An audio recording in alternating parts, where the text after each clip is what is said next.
All right, everybody, thank you for coming in.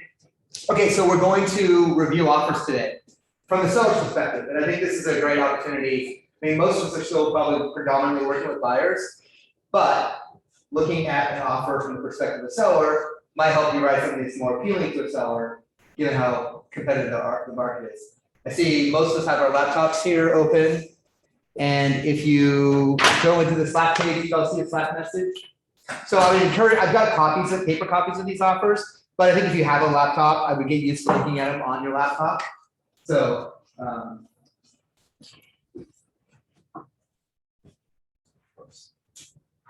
so what I want to do for like the next 15, 20 minutes, whatever, like digest the offers, look at it, and I want you guys all to figure out what you think the pros and cons are of them, and what you think the best offer is, okay?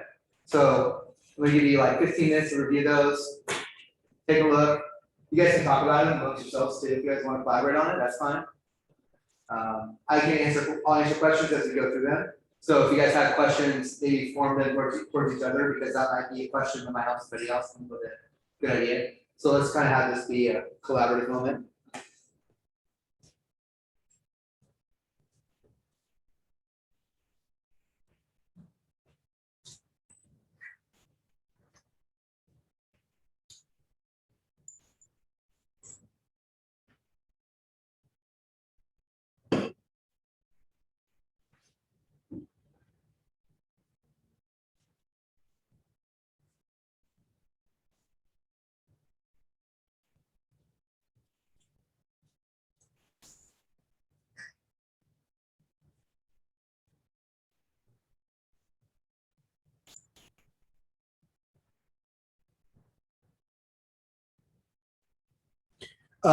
For the purpose of these offers, just assume the accompanying documents like the like a proof of funds or pre-approval letter or occupancy agreement, just assume they're all really acceptable, okay? I didn't want to get into the minutia and have a bunch of forms running around on this today. I just really wanted you guys to focus in on the terms of the offer itself.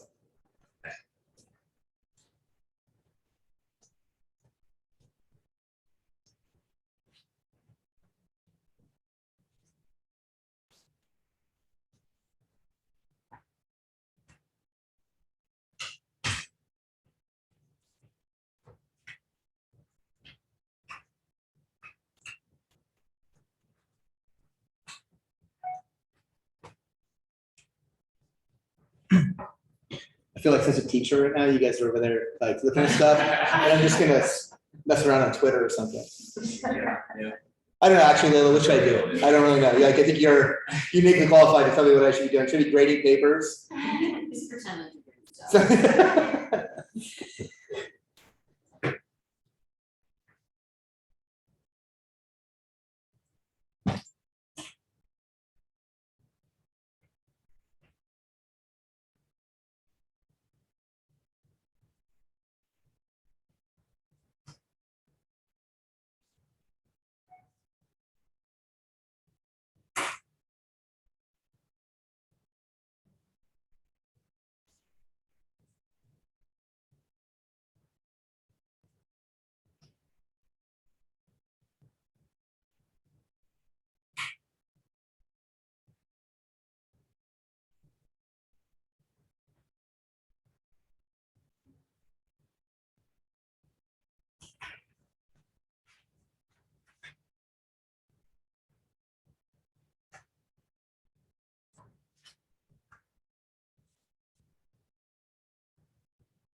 Yep. I'll Okay, show I only have 5, so you guys may have to share. But just get used to it, because you may not. We can share.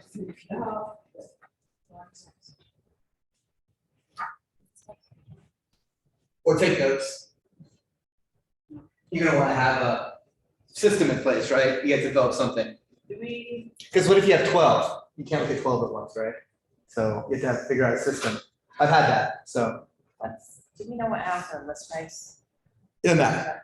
No. Let's say it's 600,000.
Kelly for number one. Mhm.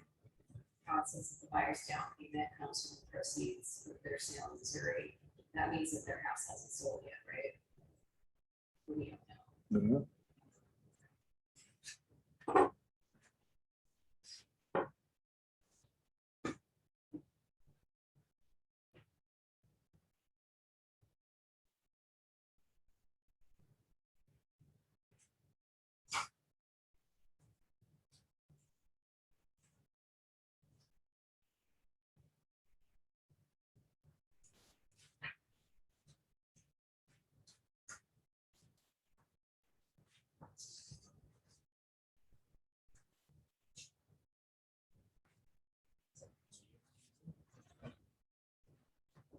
There's no.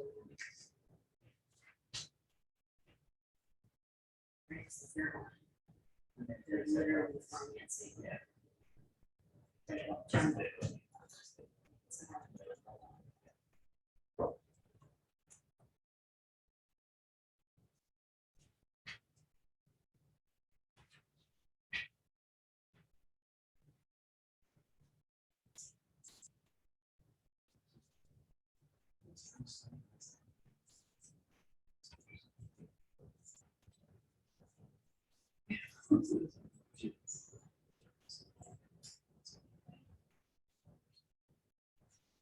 Yeah, it's a 2 weeks appraisal.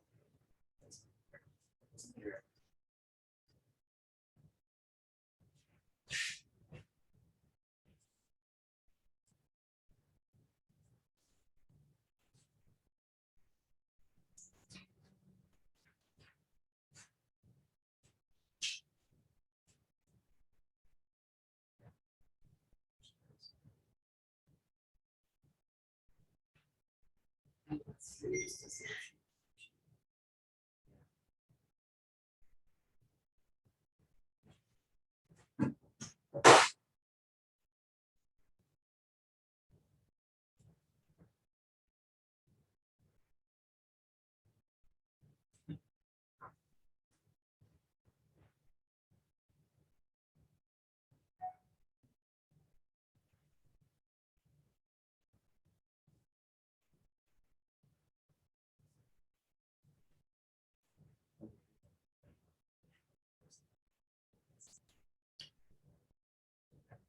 You guys want a little bit more time? I'm good. 5 minutes? Okay.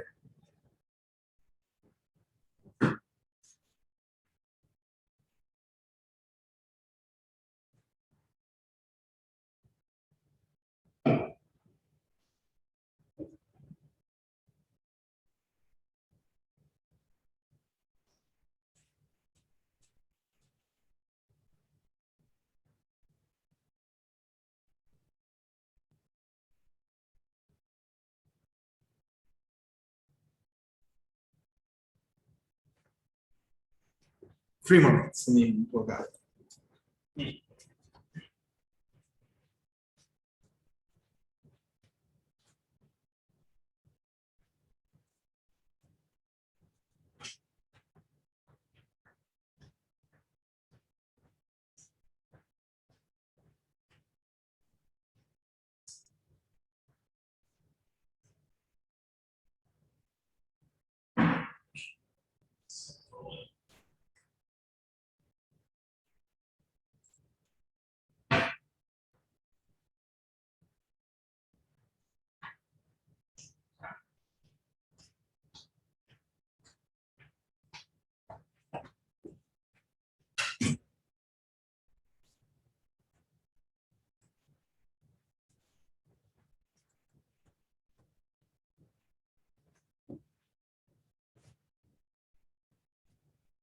Two minutes.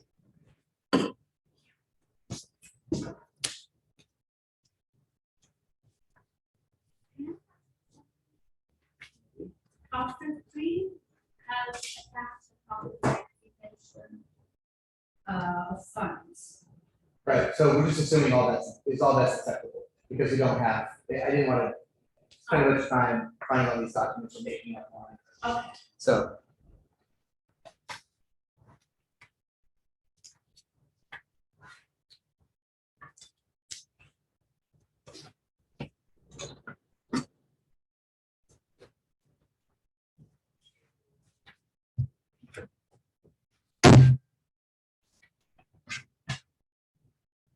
found two of your pet peeves.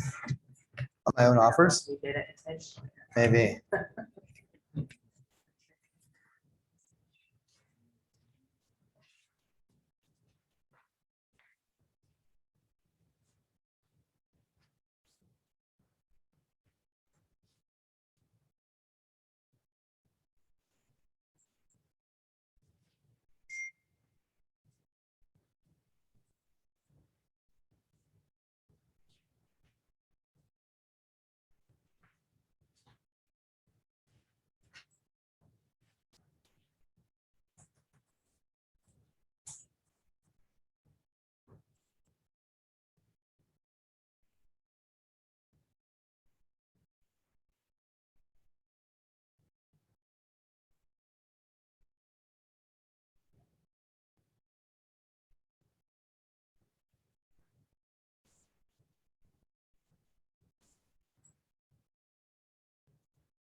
Okay, ready for your pens down? I was gonna say that. All right, so, but go around the room real quick and just tell me what you think the offers your client should accept, your seller client. Offer two. Offer two? Just like this. Offer three? I don't really know what they want, Okay, but I would go between 2 and 1. okay, I think 1. I was thinking two. I was thinking 2. Really depends on what they want, but actually we like cash offers, so. okay. Well, the two best answers I got were those. So the trick question, the one they want, right? That's the answer to the question. So we don't really want to steer our clients in a certain direction. I mean, so we want to steer them away from trouble with facts, all right? So let's go through these offers a little bit. Let's start with offer one. And I left a lot of information off these because I just wanted to focus in on some of the facts here. So, okay, so offer one is for $680,000. They're putting $10,000 earnest money down, which is a fair amount. It's not bad or good. They're putting $90,000 down, so they're putting down less than 20%. And then the loan amount is $580,000. Okay, so this was the red flag on this one, and this is what I kind of embedded in here. So 4, buyer's down payment to come from the proceeds of the sale of 4321 First Street in Kansas City, Missouri. So what's the issue with that? Why is that an issue? And on that successful closing. Essentially it is, right? and we don't know if They're it's trying to, pending. yeah, agents will do this. They'll try to call, it's called a hidden contingency. So they'll try to sneak a contingency in without actually announcing the contingency, because it's not properly written, right? It should be, it's not necessarily, it's kind of a gray area, like it doesn't really say this sale's contingent upon this happening, right? It just says these funds are contingent upon this happening. So they're trying to, it's kind of a sneaky little way to get in there, right? So their purchase price is the highest of the 3, but it's for a house that may or may not be in contract.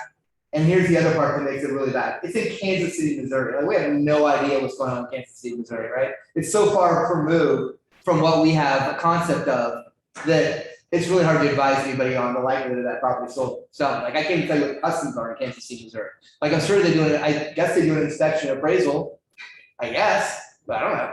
Would you ask the other agent though for? I would ask for clarification. I would call them out. I would call them out on that, right, for sure.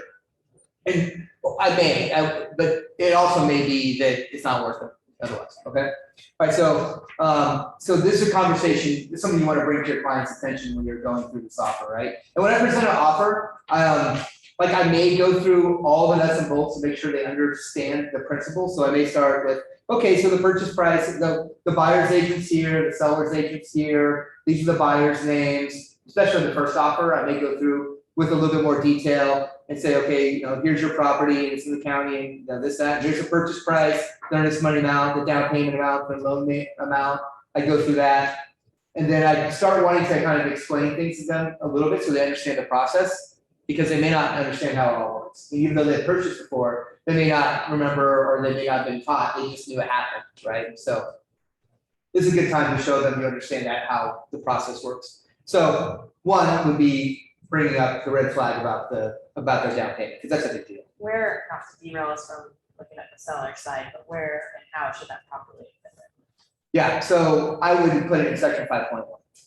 Because I'd want to make sure that it was it's not only just, so let me read through this a little bit more. So, it's a conventional loan, okay? It looks like I missed the box at letter B there for balance of purchase price, but I did get conventional loans, so that covers it, right? So there's no doubt, it's definitely applied that it's balances to be paid for the farm loan program. The pre-approval letter, we loved it, we saw it, it's great, it's reputable lender. And then the contingency is where I would have put this. So 5.1 says a buyer's financing a portion of the purchase price in this transaction is subject to the following contingencies. And then it goes on to list all the contingencies. Below it is 5.2 that has the remedy for the contingencies. And 5.3 has some representations about the financing that also apply. So the remedies would be, if there's an issue, they'd have to let you know within 2 days of an actual notification of an issue. So that would mean, like, if the lender called and said, hey, we can't file this, we're not gonna be able to fund this loan, would they have to put more money down? Or hey, the appraisal came in low, that's an actual notification of something. Not like a call from the appraiser saying, hey, do you have any comps? It looks like this thing's gonna come in low. That's not actual notification, okay? Does that make sense? All right. So I start going into a little depth about the agreement in general. I would probably skip over the flood information stuff, and obviously the seller can't carry financing because we just never do that. Oh, sorry, some of these people got printed funny. Title insurance contingency, I might spend a few minutes talking about that, saying, hey, so they're gonna get a preliminary title report. On the preliminary title report, your liens are gonna be listed, the easements are gonna be listed, things that are recorded against the property like the CCNRs or a road maintenance agreement or a shared well agreement. That's where all this stuff will be recorded, and the buyer will have a period of time to review that. And there's a contingency that spells it all out right here. If they want more information, I talk about that. I would definitely talk about the inspection contingency, because that's usually the biggest one. That's the one that gets used the most.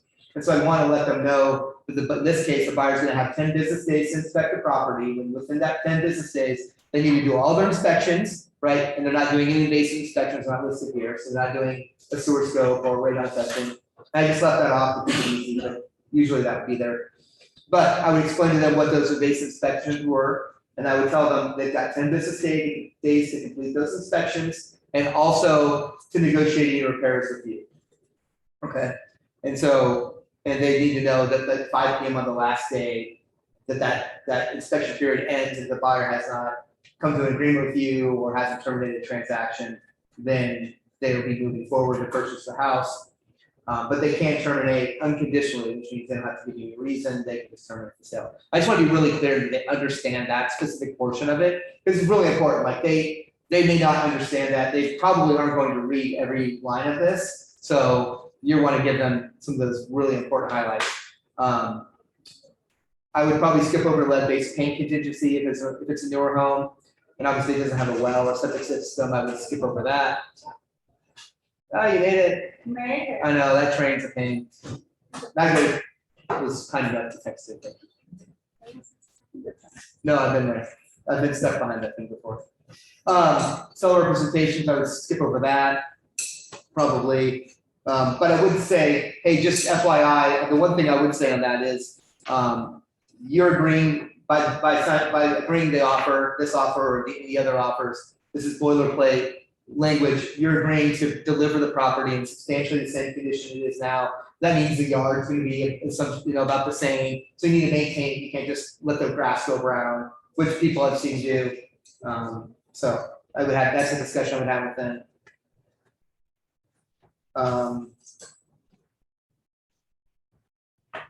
The smart home features, I might have a discussion about that, like if they have a Ring doorbell or something along those lines. And with those, we would have to, some of them are renters, some of them are owned. The smart home, most of the smart home features will be owned, and if they're installed, so if they're like fastened to something. So we're gonna do not a class in here, but we're gonna do in 2 weeks or so, we're gonna do a thing in our morning meeting, our Tuesday meeting about this. But we're gonna talk about what is a fixture and what is personal property. Fixtures are attached to the real property, that they run with the property. personal property would be like a refrigerator that's not installed, or a microwave that's sitting on a countertop, or a washer and dryer, that's a good example of personal property, that's something you wouldn't expect to stay. But there's a lot of weird wiggle room that goes into this, and there'll be another discussion, and there's not necessarily black and white answers. Okay, so I would talk about the closing date, escrow, those things. Okay, so let's kind of go back into this offer again. So, so we found a hidden contingency. We've alerted our clients to that, so that's good. We've gone through, all these other things are pretty standard. 10 business days for inspections.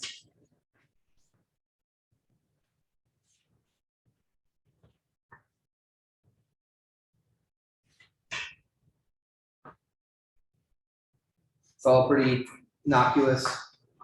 Escrow is gonna be a lawyer's title, that's the escrow officer we asked for, those things, they're gonna work with us, which is great. They're gonna have their earnest money deposit in 3 days, which is pretty standard.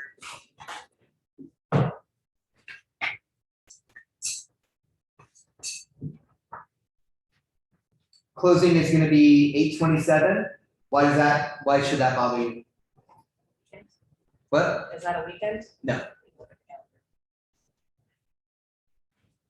Right. I Is don't that- like Fridays for closing. Well, the fact that they've hidden this contingency and they're proposing this really fast close date, like, let's say they are able to get that house, let's say it's not even on the market yet. Are they gonna be able to get on the market, get it sold and get closed by 8/27? It's an extra time.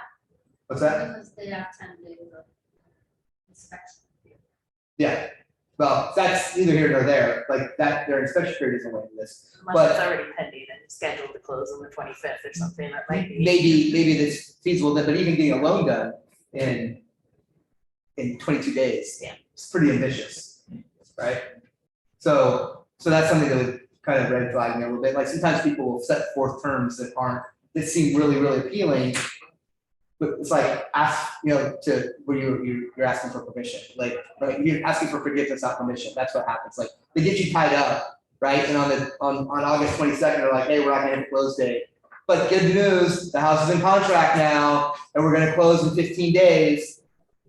At that point, they're still probably the closest person to closing that you could find, but that could really mess up your client's timelines, right? So instead of moving in on their new home on August 27th, they wouldn't be able to close and move into their new home until 2 weeks into September, right? That's a big change. That could cost them a lot of money and changing, like maybe they have deposits down on something that can't be changed, or they've got movers set up and there's a penalty for changing the move date. Who knows what it is, right? But that could be a big to do. So you want to check that closing date and say, is that something that's even doable? Like, does that make sense to me? Okay. So what is preferred closing date? 6 weeks Well, out? on this deal, Oh. God knows, right? It's like, it's such an up in the air one. So I was trying to put some landmines in this one specifically to see, like, hey, there's issues with this, so we can talk about it. But normally during like I don't know, like a Christmas season, things like that, it's always better one more week, no? What's that? Like for closing time, Mm-hmm. it's always better like to leave one more week. Like around the holidays too. Because of the holidays, isn't it? Yeah, holidays are really tough. Yeah. Around holidays, the problem with holidays is, holiday weekends is people take off all over the place. Mortgage broker could be going somewhere, appraisers, like it's just hard to get things done. So, yeah, that's a good point. Okay, let's keep going through this one. Everything else is pretty, when I do present the offer, I do talk to them about the dispute resolution a little bit.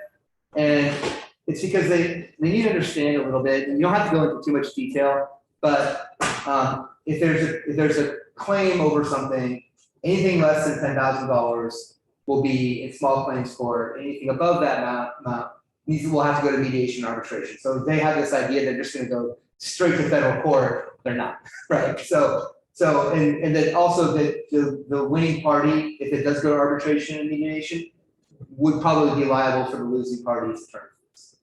That changes everything, right? Like little earnest money squabbles come across my desk like 3 or 4 times a day. We're like, we want to keep the earnest money. You know, like That's awesome. You have a pretty good claim to it. About 60% chance you're gonna win that. 40% chance you're gonna lose, and you're gonna pay all the other person's earnest money, all their lawyer fees, which is definitely more to what their earnest money amount is, right? So it doesn't make fighting for things like that necessarily worthwhile.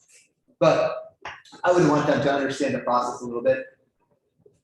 Just so they didn't say later, why didn't you tell me? Right? Like, well, why didn't you read what you signed? Because I didn't have to, like, because you're supposed to do. No. I always try to get my clients to read as much about this as I can, so they can't just tell me, why didn't you tell me? I think that's the worst excuse for anybody signing a piece of paper that's worth $680,000 to say, why didn't you tell me? Like, I don't have a lot of patience for that, but arbitrators would. So they're gonna look at you as the expert and then as a novice, and so you need to make sure that. And then this offer expires on August 7th at noon, which is no big deal, right? That's a couple days. All right, so what are the highlights of this offer? Price, starting price. Price, right? Right. Low lights. Oh, is a contingency in the close date, right? It's a big, like, who knows, right? This offer, call it over.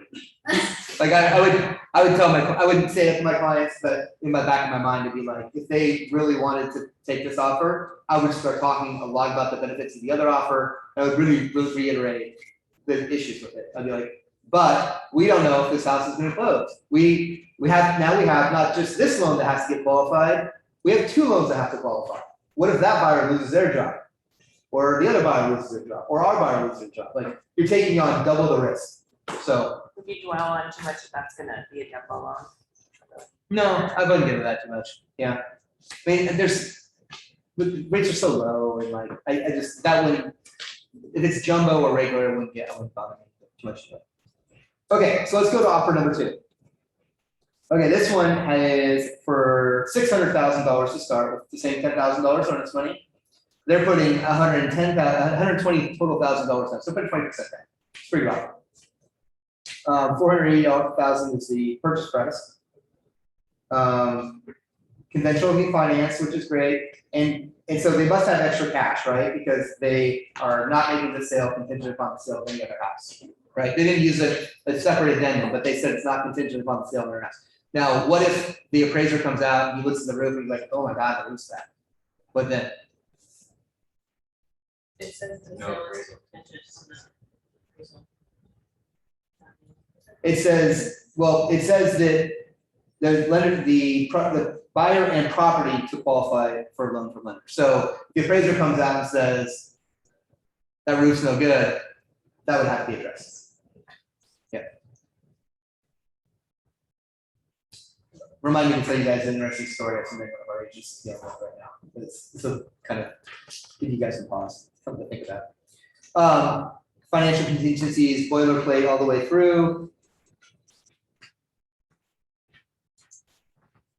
Would you be concerned that they change the earnest money date to 5 days instead of 3? Yeah, no, I mean, I would kind of be like, why 5 days? Like, I would probably ask the question, and there probably is a reasonable answer, like, oh, they're in Hawaii, or they just, whatever it is, they work a ton, whatever it is. I think that I wouldn't get too hung up on that. If it was 10 days or like 15 days, I'd be like, whoa, no, you guys need to deposit something. I would definitely, if this was the offer, I would definitely counter it, right? I would say like, I wouldn't say counter it because I have multiple offers. I don't like to counter. I say listing agent, provide me an addendum, or I'll even write the addendum for the listing agent. That way it says what I want it to. And then I'll send it over to them for them to sign. And then they can send it back to us and we sign it if we want to accept it. But I don't like sending counter offers because I'm tied to it. In order for me to accept another offer, I have to cancel that one. So what if they're signed at the exact same time? Or what if you play this game where you're trying to get one signed? Let's say you're sending over the revocation of that counter offer and they're signing it at the exact same time. Which one wins? Like it's delivered first or is it signed first? Like what happens? That's why I use addendums for countering multiple offer situations. Does that make sense to you guys? Yeah. Cool. Okay. So 8 business days for inspections on this one. Pretty good. A little faster.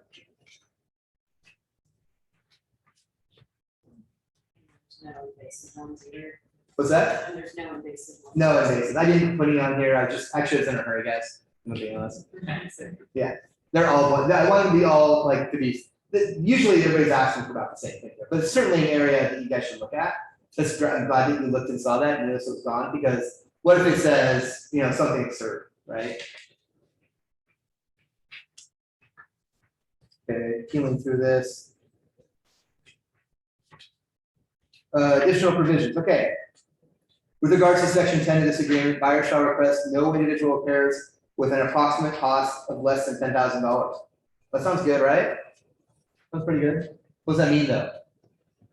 So that's the big ones, and they still have an out. What's approximate? Who decides who decides what repair is gonna be? Like what level of repair, all right? So those sound great. They do, they sound really nice. And 9 times out of 10, they perform as they're written, as we think they're written. But if they're real, it's pretty, I can pick holes into why those aren't super. But they are. Like what if your repair is a patch and their repair is a replacement? It makes a huge difference in cost. So, yeah. Real quick back on the invasive Mhm. inspections, if you have like a person that's on an older home and they had a bunch of offers and one didn't have anything about like an oil tank being looked for, or inspected on it, you basically choose that offer if you were concerned that there might be one on the property. So if I was representing a seller in that situation, I would be like, if they said, oh, they're not asking for an oil tank thing, let's take this offer.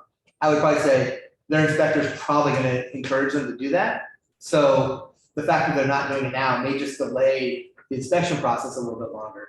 Because like, it's not just what they say, it's the economics of how it all plays out, right? So if someone's coming to me and it's a 1920s house, and they're saying, we're gonna do radon, we're gonna do a sewer tank, we're gonna do a tank, we're gonna do a sewer line scope, we're gonna do a general inspection, and a tank sweep, in my mind, they're gonna set that all up as soon as they go into contract. But if if they don't have that tank thing in there, right?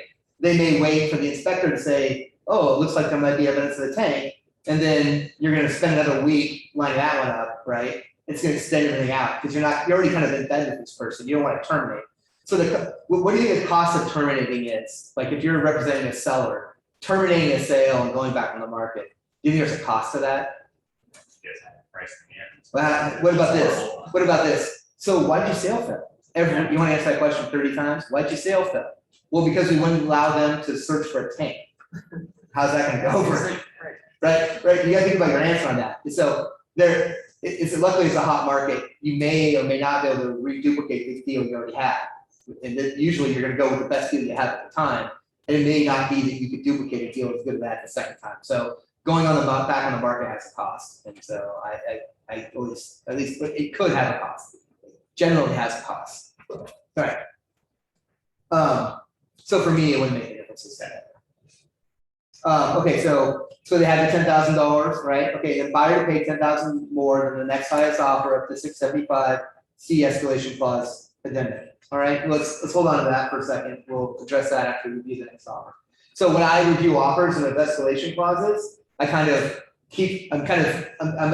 may open like an Excel spreadsheet and kind of figure out what the paramount terms are and make a list of them, and then make a little note about an escalation clause, and then come back after the fact and look them all over again. Just in my mind, to keep them organized in my head. That's how I did it. So like when you're saying, like, can I have a paper copy and look at all 3? Like I literally had 12 offers, and you can't keep track of 12 offers without some sort of system in place.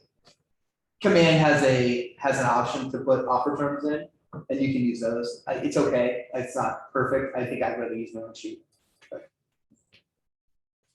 Use like a spreadsheet. I would just go into Excel and I would just make one. Like I probably, at this point, you probably know what's really important to your clients. Is it possession date? Is it price? But I would probably put like cash. I just want to have a list, like what the terms, like is it the important terms, cash, earnest money amount, maybe loan amount. I think I put loan amount in there. What does loan amount tell you? What does it really tell you about the buyer?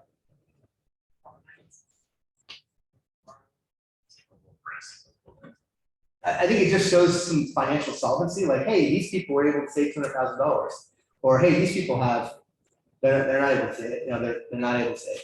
And it's like, and it's unfortunate, that it could be kind of a detriment, because like, we were just talking with Academy on our call, they have this 10% down with no mortgage insurance, right?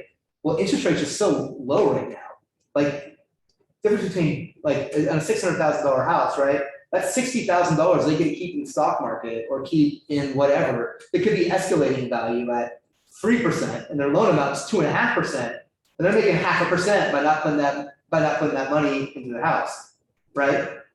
By not putting it into the loan, so there's. And they also get to recoup, they also get deductions on taxes, so it's kind of a, loan amount is kind of a false flag, I think, in some ways. It's nice to see, I would probably put more weight on the lender they chose than, Like if they chose like rocket mortgage. like if they chose Rocket Mortgage, exactly. It's my daughter had one of her best friends over on Tuesday, and she's interning with Rocket Mortgage, and I just bit on it. Anna, how do you like it there? It sucks. Shelter. Yeah. No, they were really good to her. They were like really nice to her. She's having a good time working for her. Maybe they're still trying to figure it out. Going back to the percentage going down, is sometimes, right now, the offers are higher, but sometimes it doesn't raise. Mhm. I just had an experience that the buyer had, big pockets, came with a big down payment. And the house, the lender, waived the person. Yeah, but you don't usually know that until after you got Yeah, the I don't contract. know that, but there is a possibility also. Yeah, but I don't do possibilities, right? If I'm talking to my clients, like, hey, we should accept this one because they might get an appraisal waiver, and they don't get that waiver, you don't look great. And I'm always in the back of my mind, always thinking about, like, when my clients come back to me and ask me this question, or you said this and it didn't happen, like, this is always on my mind. This is the stuff that keeps me up at night. It's like if I've said, well, it's gonna go this way and it goes the other way, boy, you look really foolish. And they're like, I relied on you and it didn't happen, and now we don't like you. So, But you can always open the possibility, like, hey, this might happen yeah, but with this offer, but but this one might not. like, there's a 10% chance of that happening, and it's like really low, right? Like, it's not a great. Typically, I've talked to Josh about this, and I still like asking the same question. Yeah. With appraisal waivers and whatnot, typically, there's always an appraisal unless they are buying out some cash or a significant down. Yeah. That's like the only. And no one will tell you what that, no one tells you what that means. Yeah, no one will tell you. So like, I don't look at it and bring it up. Like, if the agent said that to me, like, hey, we might get an appraisal waiver, I would say to my clients, I wouldn't even say might, I would say they might, the agent mentioned to me that they might get an appraisal waiver, but we have no way of knowing what might means. Is it 10%? Is it 50%? Is it 1%? We just don't have the slightest clue. So I would, you could relay that information, but I would tell them not to rely on it. Yeah. To make the decision. Say too, we're Yeah. doing one with the appraisal with right now with Josh, and there's actually more costs involved because he put in a charge on the closing cost of $1,300 instead of $800 in case the appraisal waiver gets canceled and then needs an appraisal for like A rush appraisal. rush appraisal. Yeah, yeah. So there's always that. Yeah. There's also factors we may go into, so like the initial underwriting, they may look at the neighborhood and then they can look at the value, and they just run a quick thing, like, oh, let's go, we're putting a lot down and where it's at. I got an appraisal waiver on a house that sold, in Tiger that sold, this was like 3 years ago I sold this house. And it was like a record sale for the square footage, and it was a really neat house, it'd been added on, so it was nothing I did, they just like, a friend of mine owned it, he's a plumber, he built like a big master suite off the back of the house. They opened up, made a great room, it was like an old ranch in Tiger, and in that Mary S. Young neighborhood, like right around Mary S. Young Park. In that neighborhood, there's nothing that sold even close to that, but we had multiple offers, we pushed the price up and got our appraisal waiver, which was like, made my day, because I was like, I don't think we'll get that price. Because we were like, we're like 10, 15, 20% above what anything else is sold for. But it worked because we got the waiver. Okay, so we have the escalation clause, okay, closing date on this one is September 3rd, that seem good, everybody? About 30 days or 4 weeks, something like that, that's probably fine, that doesn't scare me. This offer expires on the 6th at 6, that's fine, okay, cool. All right, so let's just put that one aside for a second, we have the appraisal, we have the escalation clause to get through still. All right, so this offer. Okay, so this is for 670, they only have $7,000 in earnest money. Okay, so what, we talked about down payments, what does a big earnest money amount mean? What does it tell you? Like, what does it mean to your client? That big of earnest money amount? Buyer's credit level. Commitment level?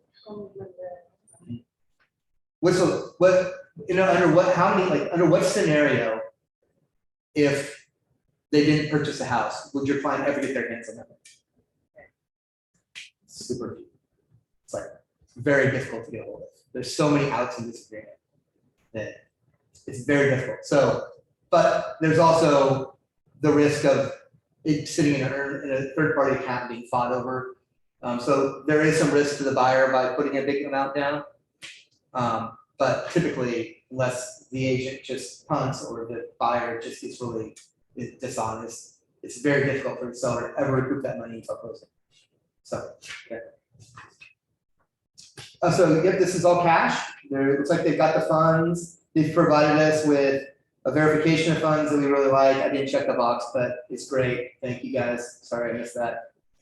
It's fantastic. It's a letter from their banker that says they've got $1.2 million in the account. They provide it easy. It's awesome. So the sale has no financial contingency. So section from the financing section, from section B down, none of that matters, right? This is all fluff. So we just took a big part of the contract out. That's cool. What's that? Inspection. Right, no inspections, right? That's pretty cool. And I see us 30 days after closing. yeah. It's like- What about the close date? Right, but it's cash, so. Yeah, right. How long does it take to arrange a wire? Right? Couple days, a day, phone call? We usually need at least like 10 days, is that kind I of think- minutes for closing on? No, I mean, yeah, I mean, you need time to do a title report, right? Aren't they also being like really nice with additional provisions? Seller at option, possess the property for up to 30 days. Mhm. At no cost to the seller. Right, and then let's say with that occupancy agreement, we looked at it, we loved it, it looks great, nothing funny there, it's all pretty boilerplate. Yeah, that's great. So what's the benefit of this quick close? Low risk. Right, every day, like every extra day is more risk, right? Again, you always worry about people, I had someone die on that, I had a buyer die. Yeah, that sucked. Sucked, it was an agent's like best friend too, it was sad, really sad. But buyer died, so we had to go back on the market, like, we need to keep the earnest money, like, he died, he can't perform. Didn't qualify the loan because he's dead, right? So, a lot of risk, like, not a lot of risk, but cash, quick close, reduces risk. I'm big about minimizing risk, and it's really important. And with this offer, we actually have that up to 30 days afterwards. We actually stay in this house longer than any of the other offers, which is cool. So it closes early, stay late. Like that. And for that additional provisions, like if I was the agent's buyer, then you'd also attach separate form. Yeah, we have the occupancy agreement. Absolutely. Every time you guys write a I'm contract. just curious, like what, because I've seen, I have a buyer who wanted to buy, interested in a house, and it has to go in non-park, and it has 60-day, the seller wanted a 60-day rent back. Mhm. Yeah, so in section 30, in section 31, it actually directs you, so it's actually part of the contract. And so we breach the contract when we don't do this, but it says, in the event buyer and seller agree, seller will deliver possession before or after closing. OREF 053 or OREF 054 will be attached to the sale agreement, right? It's super important, like those forms are super duper important because on that agreement, and I didn't want to get into the butt on this with this, because I want to keep everything really, and we're gonna run out of time on this, but I wanted to keep it really basic, but on that form, it's gonna say how much insurance the seller has to carry on the property. What's the security deposit? How many people can live in the property? Their pets, possession date, if there's any cost for that, right? So those are all paramount terms that could be paramount to the deal. So you've heard the terms meeting of the minds, right? Like when we come to an agreement, we have a meeting of the minds. But without those big things figured out, do you actually have a meeting of the minds? I like that. Would you say, to me, it kind of like, if I'm looking at my house and the seller wants like a 60-day rent, that kind of scares me because. Yeah, but it's really common, and I bet you it's gonna stick around too. So I think that in my mind, we used to write offers that are contingent upon the sale of the property. I think that what we're gonna see is a shift from, okay, instead of doing that, I'm going to have occupancy for a long period of time so that I can close and now be a strong buyer. And that's what I would suggest. Like if you have buyers that need to sell to buy, I would say, well, let's do it this way. Let's sell it, but then let's have a long occupancy period afterwards. So it gives you can go up to 90 days in Oregon. Your lenders probably only want 60 days, but the law allows that you're not a renter for 90 days in a sale of a real property. So you could stay on that property for 30, 60, whatever amount of days to find a new property, or maybe you find it during the listing period. Once you get past most of the contingencies, you can make a much more marketable offer when you're representing a buyer. So selling that house first and then having the flexibility to move out later is really great for your clients because nobody wants to accept contingent offers. They suck. You run across any where people don't move? No. They're not a tenant, like. what No, but laws, it's usually not them not moving. It has more. Usually, it's more like they need to go on crap. conditions. Yeah. And And so. so- With the moratorium, like how that's gonna, because they're not a tenant. like, No, they're not a what tenant laws- until they're not a tenant until they stay late, and then all the landlord tenant laws go up. Then you're. It's really screwed. I just heard a horrible story from one, like, I took one of the CE classes online, the lawyer said that like the person who was selling the house died, and then they're crazy, like, and daughter moved in. Yeah. Refused to leave the house. Right. And they had to go through the eviction process at that point. Yeah. Right, and it's horrible. The more concerning thing though, is because usually they sold and they get out and moving, is when you move them in early, the buyer moves in early, never do it. If you represent a seller, never, ever. This is one time where I put my foot down and talk to a client. I'd be like, I'm sorry, like, you're gonna have to tie me up and force me to write that. I would absolutely not get involved in any kind of early occupancy agreement, because getting them out of the house they do not purchase is a nightmare. Like, what could they do? Think about all the damage they can do inside the house that they're not gonna buy. Okay, so. Okay. All right, so we've gone over the close date, we like that. So this offer was for 670. This offer is for how much with the escalation clause? 670, up to 675. So we met, what on this one, 675, is that where we're at?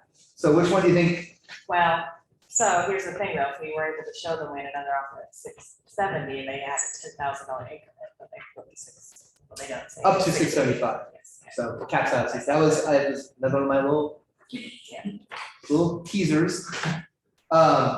So in my mind, I think the cash offer is the stronger of the two offers. I would tell my client, I would probably talk to my clients and say, like, there's a little convenience in this.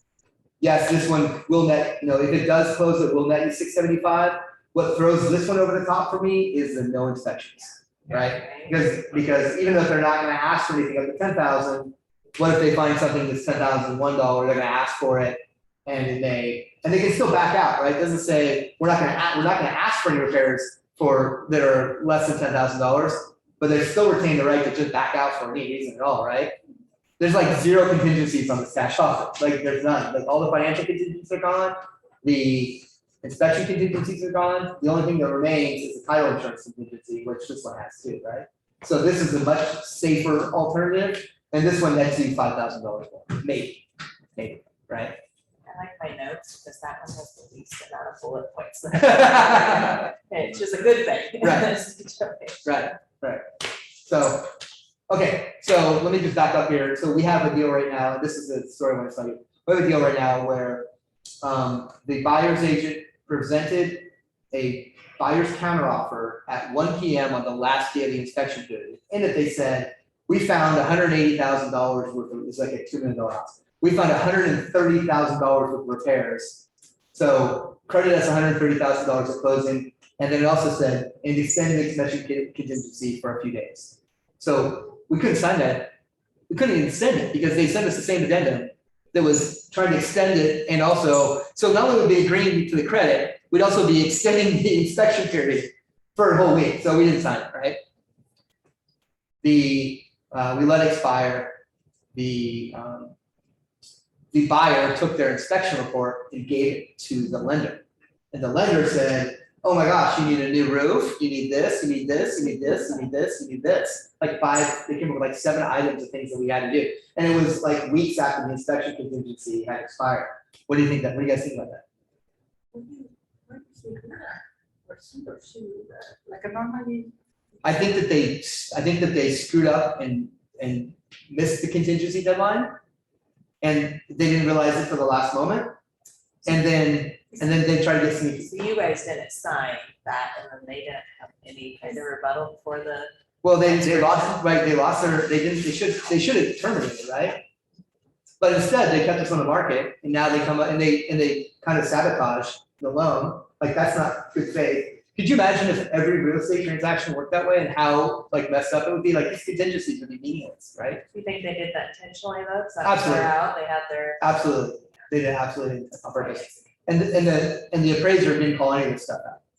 So it was only found, the only reason the lender knew about it was because they were given it, because they actually told the lender, hey, we can't afford these repairs, they're gonna have to be done, here's the inspection report.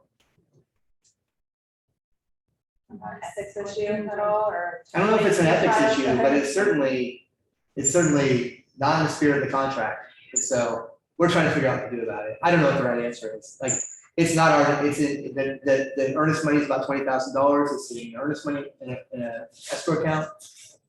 I think we have a pretty good claim to it, but good enough to, like, if we go to arbitration on it, we're going to have to explain how we're out $20,000. Like, are we actually damaged $20,000 by this? Maybe, maybe not, I don't know. And so if we win, what do we win? And then if we lose, what do you lose? That you lose attorney fees. So, So next time you see an offer coming in from that agent, you're probably going to. Yeah, advise the well- buyer. well, he's a pretty decent agent too. The rumor is it could be just a buyer. Yeah, They also had some language in there about repairs not being less than $10,000. And so we are lining up a bunch of repairs, all the repairs that they said we could fix for less than $10,000 each. But what's the fix? Like ours are, like they want a new roof. Well, we can replace a bunch of shingles and the roof will get a 5-year Sterling roof. The lender will be okay with that. Yeah. But does that really qualify for a repair that's less than $10,000?